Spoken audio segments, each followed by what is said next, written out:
Good morning friends, welcome to all on my channel. दोस्तों, previous video में हमने passive voice और उसके बेसिक फंडामेंटल्स के बारे में जानकारी दी थी। वीडियो के इस पार्ट में आज हम स्टडी करेंगे विभिन्न टेंसेज और उनके एक्टिव वॉइसेज का पैसिव में परिवर्तन। अब टेंसेज का एक्टिव से पैसिव में परिवर्तन करने से पहले हमें ये समझना बहुत ज़रूरी है कि कौन से टेंस का पैसिव पॉसिबल होता है और कौन से टेंस का पैसिव पॉसिबल नहीं होता है।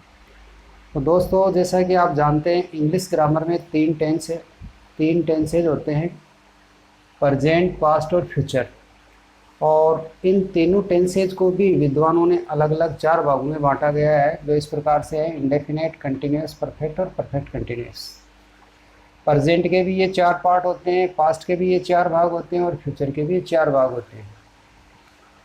तो इन कुल मिलाकर के 12 टेंसेज में से कौन से टेंस के एक्टिव वॉइस का पैसिव में परिवर्तन पॉसिबल होता है और कौन से का नहीं होता है, तो इसको हम आसानी से इस चार्ट की मदद से समझ सकते हैं। इस चार्ट को हम देखते हैं तो हमें पता चलता है कि तीनों टेंसेज का जो चौथा भाग है, परफेक्ट कंटिन्यूस टेंस, इसका पैसिव वॉइस पॉसिबल नहीं होता है। हालांकि इनके पैसिव बनते हैं, लेकिन उनको ग्रामेटिकल दृष्टि से सही नहीं माना जाता है।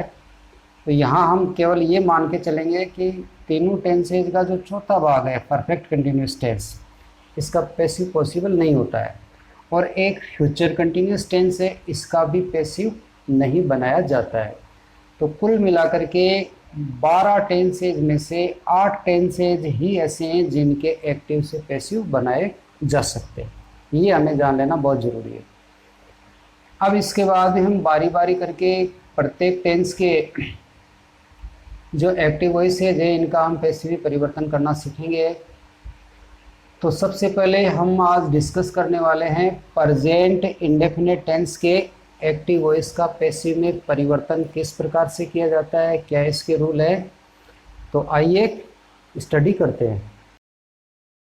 टेंस के 4 भाग होते हैं: simple sentence, negative sentence, interrogative sentence और इंट्रोगेटिव नेगेटिव सेंटेंस।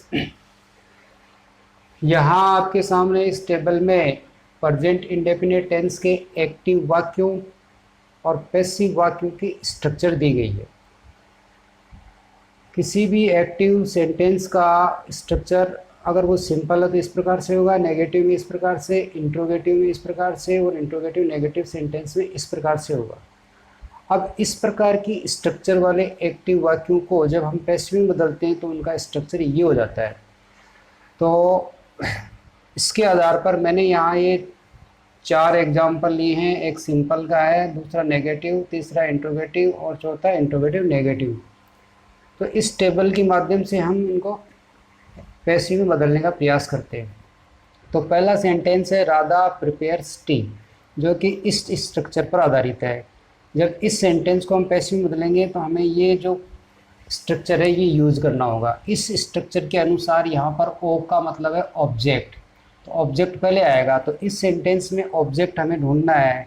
तो इसको ऑब्जेक्ट को ढूंढने का तरीका मैंने प्रीवियस वीडियो में आपको बताया था, और एक बार वंस अगेन मैं एक बार वो रिपीट कर देता हूँ कि आपकी जो सेंटेंस में वर्ब हो रही है उस वर्ब के आगे आप वाट और हुम लगाने से जो आपको मिलता है वो ऑब्जेक्ट होता है। जैसे प्रिपेयर्स टी, तो प्रिपेयर्स का मतलब होता है बनाना या तैयार करना। राधा चाय तैयार करती है, तो आप प्रश्न करेंगे कि क्या तैयार करती है, तो आंसर मिला चाय, तो ये आपका ऑब्जेक्ट हो गया। तो इसको ये हम पैसिव बना रहे हैं इधर। तो सबसे पहले आपको ऑब्जेक्ट लेना होगा और इसका पहला अक्षर बड़ा कर देंगे तो टी। टी के बाद में दूसरे नंबर पर देखो 3 हेल्पिंग वर्ब आ रही है, इज, एम और आर। अब इनमें से कोई एक यूज होगी हमारे इस सब्जेक्ट के अनुसार। अब ये ऑब्जेक्ट था लेकिन अब ये सब्जेक्ट बन गया है, तो इसके अकॉर्डिंग वर्ब आएगी। तो यहाँ हमारा सिंगुलर सब्जेक्ट है, तो सिंगुलर सब्जेक्ट के लिए आता है इज, आई के लिए आता है एम और प्लूरल के लिए आता है आर। तो सिंगुलर सब्जेक्ट है तो ये आएगा इज, तो हम यहाँ लिखेंगे इज।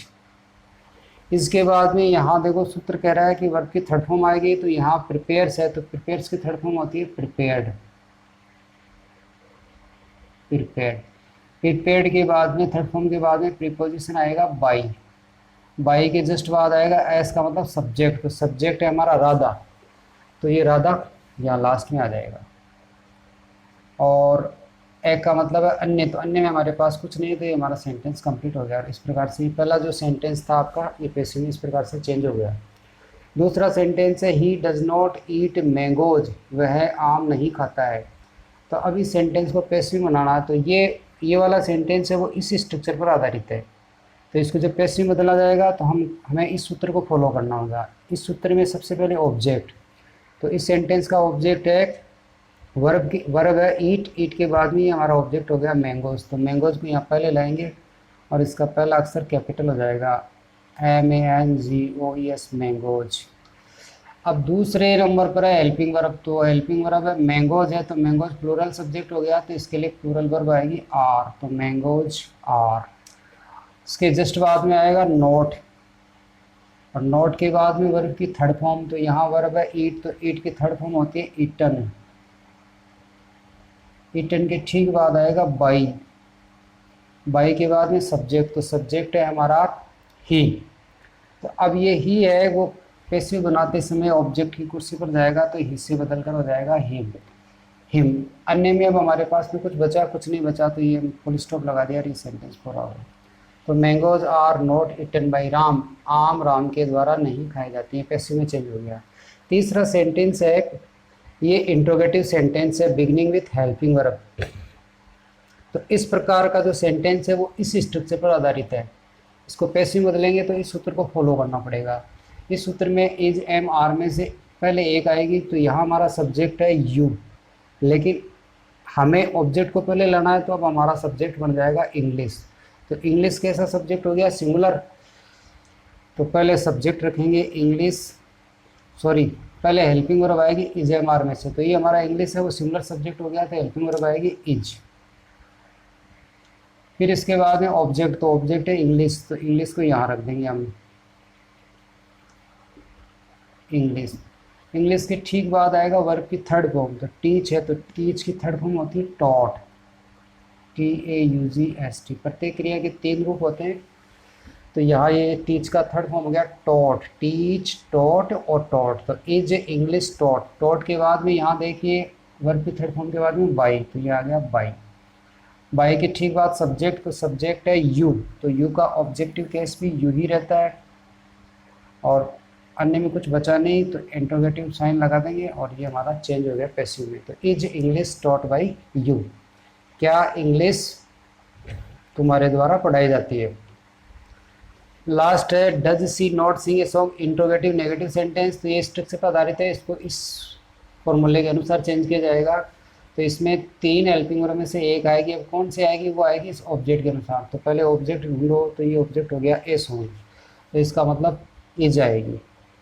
तो यहाँ हम लिखेंगे इज ए, इसके ठीक बाद ऑब्जेक्ट हो गया a song, is a song, is a song. इसके बाद नॉट, नॉट के बाद वर्ब की थर्ड फॉर्म, तो यहाँ सिंग है, तो सिंग है, तो सिंग की थर्ड फॉर्म होती है संग, सिंग सेंग संग, तो यहाँ आएगी संग, संग। संग के बाद में प्रीपोजिशन आ जाएगा बाई, और बाई के ठीक बाद सब्जेक्ट, तो सब्जेक्ट है हमारा सी, तो सी ऑब्जेक्ट बनेगा, तो ये हो जाएगा हर। और इसके बाद में अन्य में हमारे पास कुछ नहीं है, तो ये हम इंट्रोगेटिव मार्क ऑफ इंट्रोगेशन, और ये हमारा सेंटेंस पूरा हो गया। इज ए सॉन्ग नॉट संग बाई हर। तो इस प्रकार से प्रेजेंट इंडेफिनिट टेंस के साधारण नकारात्मक प्रश्नवाचक और प्रश्नवाचक नकारात्मक वाक्यों को हम इस टेबल की मदद से आसानी से चेंज किए जा सकते हैं। तो उम्मीद करता हूँ कि दोस्तों ये वीडियो आपको पसंद आया होगा। अगले वीडियो में हम लेकर के आएंगे प्रेजेंट कंटिन्यूस टेंस और उसके एक्टिव वाक्यों का पैसिव में परिवर्तन। तो दोस्तों अगर वीडियो पसंद आया है तो प्लीज़ इसे लाइक और शेयर कीजिए, और उम्मीद करता हूँ कि ये वीडियो आपको ज़रूर पसंद आया होगा। धन्यवाद।